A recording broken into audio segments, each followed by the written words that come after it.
What's up, guys? Austin here. And since that the summer movie season has started to come to a close, the four of us, introducing everybody, Mariofire, APizzle90, and LCSteeler16, we've all decided to give you our top 5 favorite summer films, the most surprising, the most disappointed, and the shit stain of the summer. So let's get on with the top 5. Number 5. Men in Black 3. Oh. Especially since it's Will Smith, who hasn't been in a movie in what? Since 4 years ago? Yeah. What was that stupid 7 Pounds movie? What? 7 Pounds was alright. 7 Pounds was that stupid Hancock movie. Hancock was, and that awesome Pursuit of Happiness movie. Yeah, I Am Legend. That was great. I Am Legend, yeah. He ran in this movie. He runs in every f***ing movie. Yeah, that's the gimmick. Will Smith runs in every single movie. He's in. Just like in every single Shia LaBeouf movie, he yells. But it was refreshing to see Will Smith again. But it was weird because that guy from Flight of the Conchords was the main villain. He's funny, but what made him think that he can be a villain? Yeah, he wasn't really a menacing villain that much. But hey, at least it's better than 2. My number 5 is The Amazing Spider-Man. Great reboot to a great franchise. Spider-Man is my favorite superhero of all time. The only thing I didn't like about it was the Lizard. He was kind of too drawn out. Andrew Garfield. I thought Tobey Maguire was just a little bit better, but this is just the first. This is just the first movie of the reboot. Okay? Yeah. How dare you! My number 5 goes to Prometheus. I thought it was quite near excellent, actually. I'm a huge fan of Ridley Scott. R.I.P. to Tony Scott, who committed suicide on Sunday. I'm gonna miss him so much. He's sure flying through the danger zone right now. Michael Fassbender, who played the android, did a very good job. Noomi Rapace, who played the main chick. And the 3D in that movie was just gorgeous. It was shot in IMAX 3D. And it was the first IMAX 3D midnight screening I ever went to, so which made it more special to me. The cinematography was what really made that movie amazing. Number 5, The Amazing Spider-Man. I thought the Lizard was actually pretty cool. The one thing I really didn't like the supporting characters that much. Some of them were okay, but like the one bully at the beginning was a douche. Oh, Flash. Number 4. Number 4 would be The Avengers. Oh. It's low on the list, but it deserves to be there. Just for the simple reason that it's all of the Marvel characters that they made movies on, except the Fantastic Four. The only problems I had was Hawkeye and yeah, he was a bit underused. My number 4 is Moonrise Kingdom, the kids' version of Romeo and Juliet, pretty much. Except there's no death. Except there's no death and no suicidal. And their families aren't feuding, so it's basically not Romeo and Juliet kid love story. I don't know where I was going with that. Really? But anyway, you're a sick bastard. No, I'm not. It was just a really feel-good movie. My number 4 also goes to Moonrise Kingdom. I freaking loved it. It's about really your first love experience, and that's what I loved about it. The 2 kids falling in love for the first time.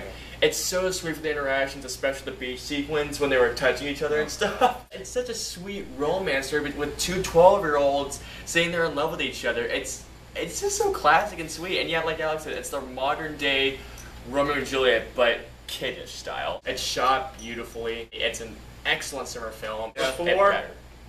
The Expendables 2. And Chuck Norris. And the Terminator Ultimate Body Wash! Terry Crews was in this movie as well. He was hilarious in this movie. It's awesome. It's badass. The opening scene is just a badass opening scene. That would be Dark Knight Rises. Yeah, we saw this at what, 4 in the morning? That's the time we got out. 12. Oh yeah. After 12. Yeah, we didn't get back until like 4:30 in the morning. Yeah, Seriously? It was a long movie, but it's very fast paced. Yeah. Bane was awesome. Oh, hell but yeah. I didn't like the way he died. That was like anticlimactic. Yeah. And of course, Robin. Yeah. We'll probably never get a spin-off movie because Thank you. I heard that Chris Nolan's not a huge fan of like. No, he said that Rises is his last Batman film. That's why they're going to redo the whole franchise so they can do the Justice League movie. At least they continue the story from the first movie. Oh, that's what I loved about the movie. My number 3 is The Expendables 2. I mean, think about it, guys. You got Sylvester Stallone, Jason Statham, Jet Li for only 5 minutes, whatever. You got Dolph Lundgren, who can Barely Understand, which is hilarious. Terry Crews, Randy Couture, Arnold Schwarzenegger. Jean-Claude Van Damme. Expendables 2, great action movie. My number 3 goes to the Avengers. Avengers started off the summer movie season, and it started off so fucking phenomenally. Joss Whedon, I think he was the perfect choice to direct this movie, and the perfect choice to also write the script. Every single person does a great job, but though I will agree with Joe that Hawkeye was a bit underused, because he was really in mind control from Loki for like 80% of the movie, I'd say. Mark Ruffalo as the Hulk, who killed it in every single scene he was in, and I loved it that every single actor had their moment to shine in the movie. They all had their major action sequences. They all had their points of conflict. My number 3, also pretty much The Avengers. This was an awesome-ass movie. Loved it. This is the first summer movie, a big summer movie of the year. I've loved every bit of it. Scarlett Johansson was pretty hot, though, in her mouth. She's an instant boner alert. My favorite Avenger had to be Iron Man, Robert Downey Jr. He was a badass in this movie. Loki was a great villain. Overall, just an awesome movie. Number 2. 2 would be Moonrise Kingdom. We got a movie that's actually a movie, so, you know, for somebody that's taken film classes, you gotta go with that. One of the reasons I picked it was, of course, Bruce Willis is my favorite actor. Has been since the Die Hard trilogy, which I saw very young as a kid, actually. Bruce Willis had to climb up an entire lighthouse, and then like he starts at the bottom, and then 3 shots later, it's like he's up there like, how did you do that? I'm motherfucking Bruce Willis. This story was really good because in terms of two kids that have been emotionally distraught throughout their entire lives finally meet and have interactions, and then comes to the point where they can't be with each other because of the system and class and all that stuff. And Bruce Willis and the girls' wife was sort of like the older version of those two, so you can see how the connection between those two. Sometimes you can't be with the people that you want to be with. That's life. That's life. That's life. Life. My number 2 is Ted. Let me just say, this movie was hilarious. That's an understatement. Actually. It was. I seriously fell out of my movie chair. I was laughing so hard. It's from the guy who did Family Guy, Seth MacFarlane. Comedic genius. In his directorial debut, this was great. I gotta say, it was so funny, dude. It was like Mark Wahlberg. He was great. Mark Wahlberg was I excellent. still can't believe you haven't seen it. Mark Wahlberg was excellent. Sorry, and plus, it's a talking teddy bear that smokes a bong. And also a cameo from a certain 80s TV star. Wow. FG. That's all I can say. FG. My number 2 is also Ted. Hilarious is an understatement. This movie is f***ing comedic gold. It's Seth MacFarlane's directorial debut, and he did a fantastic job with this because, like Alex said, Family Guy has been somewhat going downhill with the humor. I really love how this movie never runs out of jokes the entire time. It never does. Mark Wahlberg, it's Marky Mark, seriously. I mean, how can you not love Marky Mark? Seth MacFarlane does a great job motion capturing and voice acting Ted. He does a great job with that. Mila Kunis, hot. It's literally the funniest movie I've seen this year so far, and I have yet to see a funnier movie than Ted. My number 2 is also Ted. Third time the charm. Jeez! Seth MacFarlane is a genius. He has done Family Guy, which is like, it's gotten a little recently, but American Dad's still funny. What about the Cleveland Show? The Cleveland Show? Oh, God. Yes, the Cleveland Show is hilarious as well. Overall, the funniest movie this year. Absolutely hilarious. You guys pretty much said all the things I wanted to talk about. It's number 1. Alright, number 1 is special, so I'm going to put on my number 1 glasses. Number 1 is Expendables 2. I cannot tell you how fun I had watching this movie. Yes, we did have fun. Yeah, it's was the right crowd. Yes, and one thing about having a great summer movie is you got to have fun watching it. If you don't, it's not even considered number 1. How many guys got killed in that movie? Like several hundred, and everybody verbally masturbating over it. It was like going fucking nuts, especially when Arnold first appeared on screen. It's like, motherfucking Arnold! Somebody like yelled that. Yep. And then it's like, Chuck Norris everywhere. And then the Chuck Norris. Norris! And then Chuck Norris joke came along, and then 5 minutes of nonstop laughter. That was funny. Arnold had so many funny lines. My shoe is bigger than this car. There was elements of Rambo. There was elements of Rocky in that movie. Which Commando? Over the top. Commando? I never saw. Over You the never top. saw Commando? Wait, Commando was the Arnold movie. Yeah. Okay, yeah, of Over course. the top. It was No. good. I mean, it's cheesy action. It's good 80s cheese. cheesy action. The three of us have Good the night, same everybody. number one, and that would be The Dark Knight Rises, the final film in Christopher Nolan's Dark Knight trilogy. One of the most impactful scenes in the movie is when Batman gets his back rubbed by Oh, that was intense right there. Awesome movie in general. Batman kicked ass in this movie, even though he was a bit old. It's still just an Growling awesome, like awesome an movie. idiot. My favorite movie of the year so far. It Oh, yeah. slightly beats out Ted. I'm sorry, but I think this movie just overall like excelled in my out of my expectations. It blew them away. I cannot believe you did not mention your Pittsburgh Steelers were in there. Yes, I am. What the f***, Lucas? Hey, at least they got the touchdown. That's true. Heinz Ward. Heinz Ward was the only guy who survived. I really like Bane in this. Oh, man. Definitely better than Batman and Robin. Oh, that's Joel Schumacher. F*** Joel Schumacher. Enough said. Bane was very physically demeaning. Like he was Yeah. really good. Oh, yeah. Something- Strong and had Absolutely. that face mask. And plus, it's Batman. Christopher Nolan. He is a master filmmaker. You cannot argue with that. Hans Zimmer, not Zimmerman. Hans Zimmer provides one of the most phenomenal movie scores for Dark Knight Rises. I can say that without a question. Christian Bale is Batman himself. Christian Bale is amazing as Batman. Tom Hardy killed it as Bane. What I loved about him so much, like Alex said, was that he was much more physical. And Batman Begins, Ra's al Ghul took Gotham and put it to its medium part. Joker put it to its lowest low, and Bane was there to finish the job. And that's what I liked about that. And what I loved even more, like what Joe said, was how Batman Begins tied into Dark Knight Rises. I love that, especially when they mentioned Ra's al Ghul and how Bane was a part of the League of Shadows. Yeah, of course, like Lucas said, one of the most impactful parts of the movie was when Bane breaks Batman's back, and that entire fight scene. What I loved about that was that there was no music going over it. It was just hard-hitting sound the entire time. I loved how Bane relied morely on his facial and his eye expressions to sell how menacing it was, especially near the end when he catches Batman's punch. He has that face where it's like, you're going down, motherfucker. He has that face for it. Anne Hathaway. She kicked ass as Catwoman. I loved her. If you have not seen this movie, especially in IMAX, go see it now. You are missing out. Shot beautifully in IMAX. A phenomenal film. Like Lucas, it's my favorite film of the year so far. Now moving on to the most surprising film. The most surprising for me would be Riff Tracks Live. Manos, the Hands of Fate. What? Surprising.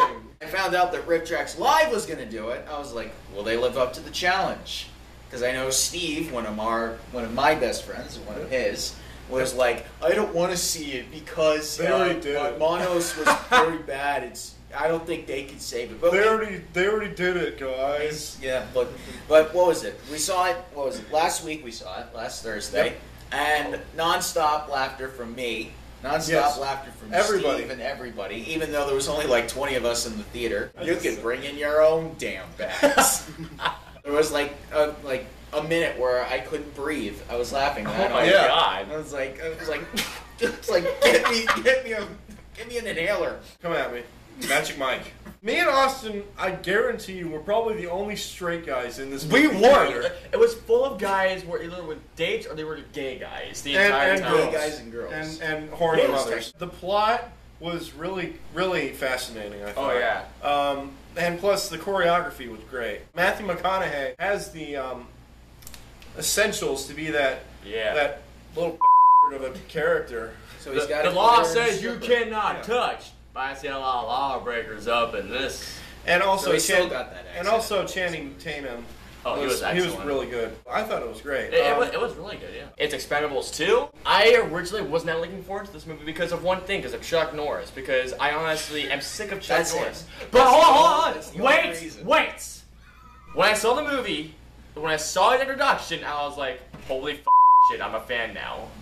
I'm not even kidding. His introduction, his role in the entire movie made me a fan of Chuck Norris. You've got an entire cast of 80s action heroes just doing balls to the wall, non-stop, over-the-top, gory, violent action everywhere. It starts on a high note with a great action sequence, and it ends with a great action sequence.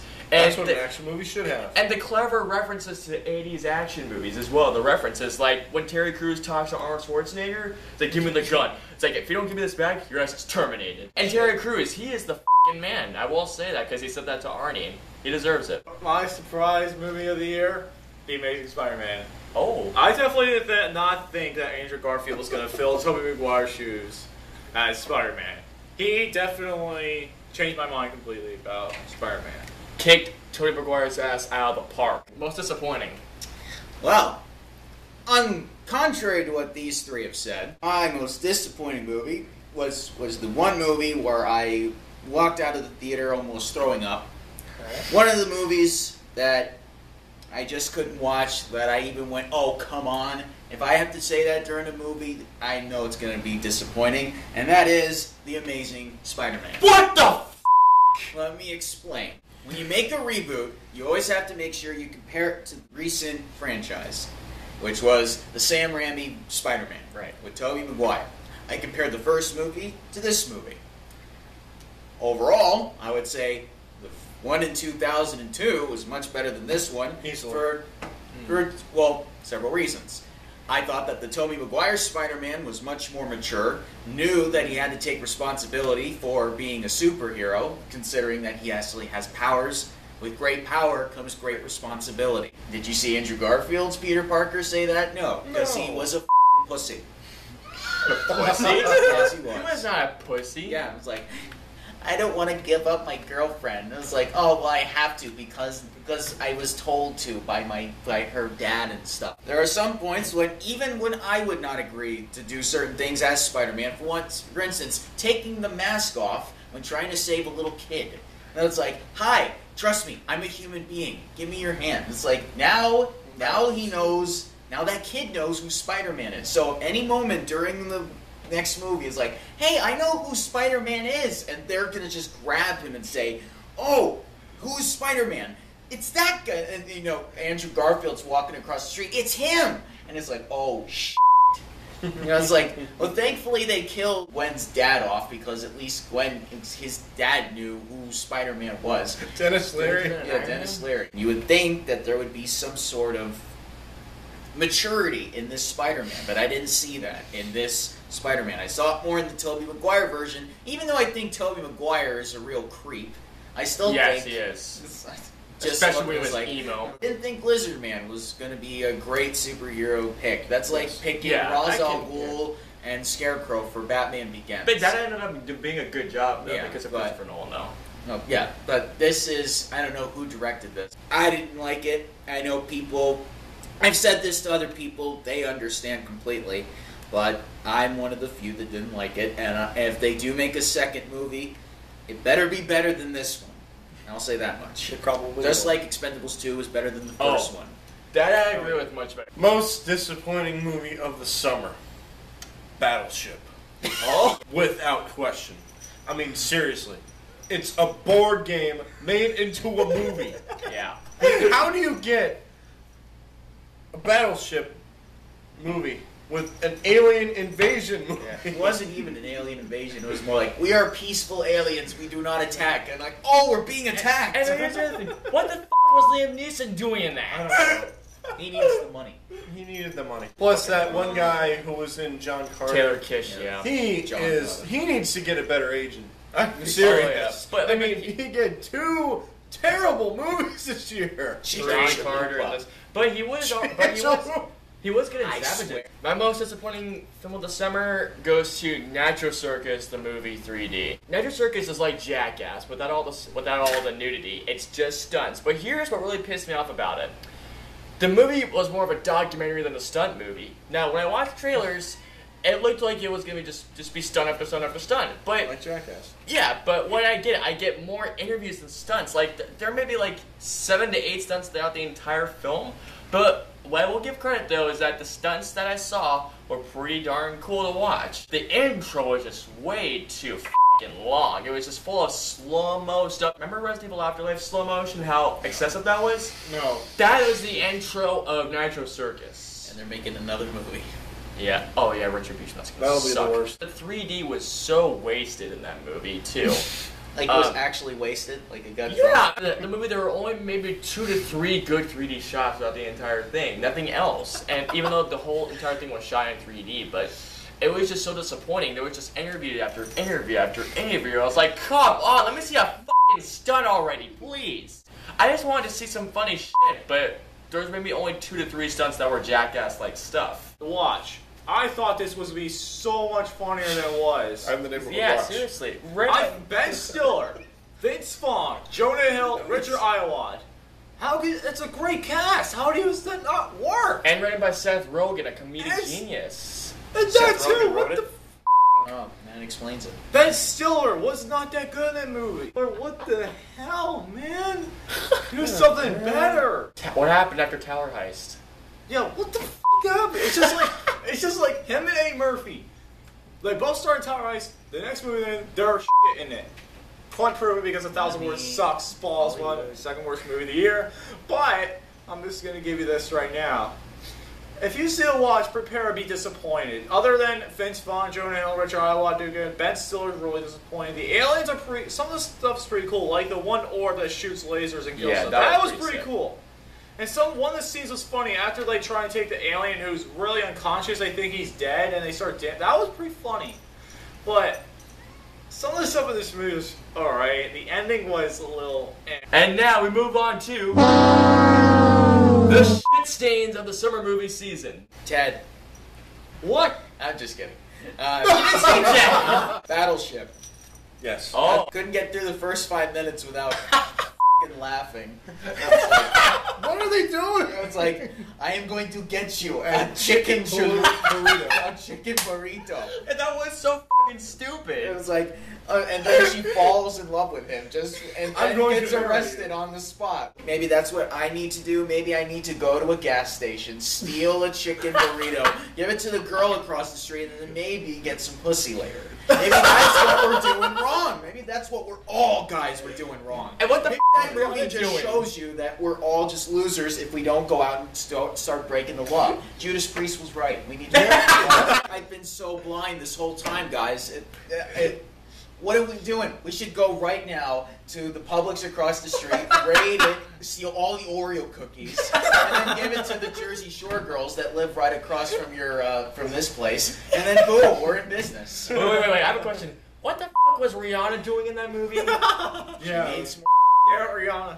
But hey, terrible. I remember that people actually laughed when one of the aliens punched Rihanna in the face. That was actually really funny, yeah. Considering that, the whole Chris Brown Rihanna fiasco is still going on to this day. Plus, the aliens weren't doing any harm to them. They crash landed, and they're like, "Oh my God, aliens! They must die!" It's like, granted, we're not trying to hurt you. We just want to get home. We're like E.T. The only reason why the spinny things were going after you was because we wanted to play frisbee with you guys. We thought you were like hospital people. And it's like, geez, and then they get that guy that doesn't have any legs to try to act. Oh God, he ended up looking like a Mark Henry ripoff. Yeah. They're more afraid of you than you are afraid of them. Yeah, exactly. And I expected them to go, "You sunk our battleship." Yeah, exactly. What the f was that? Yes, I was expecting that. If I did that, I would have laughed. But I didn't laugh at all, except for the first What's- 5 minutes out of disgust. If you've noticed why LCSteeler16 is not here, he had to leave for his job, so in the meantime, we're going to continue our shit stains of the summer. Yeah, Mr. Okay. gets a promotion for the new chair. Alright, new chair, I'm liking this. My worst shit stain of the summer would have to be Medea's witness protection. Or witness, prostitutionless, whatever the hell. Whatever you call it. Within the first 5 minutes, I was kind of like how Joe was for Battleship. I was just like, what the hell am I watching? Like, seriously, it was just stupid. I mean, you got Medea, Tyler Perry doing Tyler Perry as Tyler Perry, written by Tyler Perry, directed by Tyler Perry, Tyler Perry. Somewhere Spike Lee is on the Enterprise doing this. Yes. Tyler Perry, just stop with these movies. I know that they're a box office hit or whatever to the certain audience that you set out to produce it to, but that's just 1% of the audience. Right. Well, maybe a fraction of the audience that actually go out to movies, Yeah. But it's just stupid. My number one shit stain of the summer goes to That's My Boy. Let me clarify to you. I am an Adam Sandler fan. I will clarify that. But with his recent films, Adam's not gonna suck my dick for what he's done. He can. He's done Jack and Jill, a big piece of shit. He did Click. I can't remember. Click was good. Click could have been a lot better. I now pronounce you Chuck and Larry. Oh god, that was ew. Grown-ups. Grown-ups. Oh, And they're doing a sequel. Just go with it. that was f***ing terrible. No, I'm serious. I'm saying, just go with it. Oh, Adam Sandler. What happened to you? Happy Gilmore, Spanglish. hilarious. I never saw that. Billy Madison, The Wedding Singer. I haven't seen it, but from what I've heard, it's pretty damn good. From what I've heard, That's My Boy. It's another. It's pretty much another useless Adam Sandler cameo movie, but it's just a smaller version of it. Vanilla Ice cameo, which the jokes are not funny. I laughed, I chuckled maybe one time throughout this entire film. Shut. And no, not that actually. It was one of the dumbest parts of the movie, the wedding scene. One of the dumbest parts of the movie, and I actually chuckled at it when everybody else was laughing. I was thinking, how the f*** is everybody laughing at this piece of shit? I was laughing. He loved it. I did not. I thought it was okay. I didn't love it. I thought it was okay. The grandma thing. Naked grandma! Really? Did you really have to have it where Adam Sandler and Vanilla Ice were f***ing a grandma? That's just... Seriously? Andy Samberg is really the only reason why this movie was saved. That's Too it. many Adams. You forgot the best cameo in the movie. Susan Sarandon? Rex Ryan. The coach of the Jets. No. Every single cameo in this movie is a piece of shit. You got to coach Steve this year. No. Everything about this movie was so terrible. Within the first 5 minutes, I was like, I'm literally torturing myself just for entertainment. This is stupid. I mean, honestly, so far, this is my second worst film of the year so far, next to Ghost Rider Spirit of Vengeance, which I will have a review on very soon, by the way. But yes, I just could not stand this movie at all. Adam Sandler needs to have an original idea. He needs to. Or else he's just gonna f***ing fail. Lucas's of the summer was also like Alex's Medea's Witness Protection. And he actually destroyed one of the walls. He was like so mad. He we have to pay like $50,000 now just to replace that wall. Yep, because Lucas was so pissed off. He was. Now, he actually came back from the movie and literally destroyed this place. He did. Like the reason why you can't see anything back from the camera is because that area's just been utterly destroyed. I'm sorry, I'm not good at this. That was our top 5 favorite summer films, our surprising films, the most disappointing, and the shit stands of the summer flicks. Well, I thank Mariofire, APizzle90, and LCSteeler16 if he was still here. Like I said, he had to go to work. And we shall see you guys next time. Seriously, do it. Do it. Do it.